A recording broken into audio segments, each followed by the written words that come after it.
अलमारी में क्या क्या है?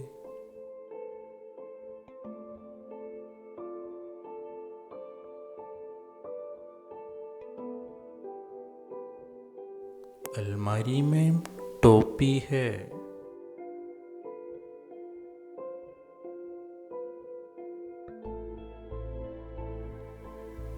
अलमारी में किताब है।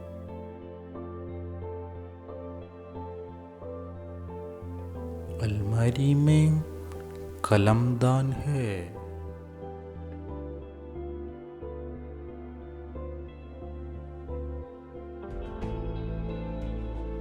अलमारी में गुड़िया है।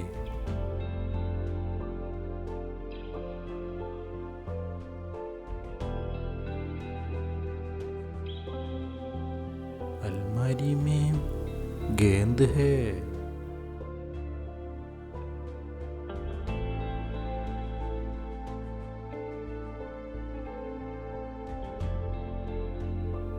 अलमारी में टोपी, किताब, कलमदान, गुड़िया और गेंद है।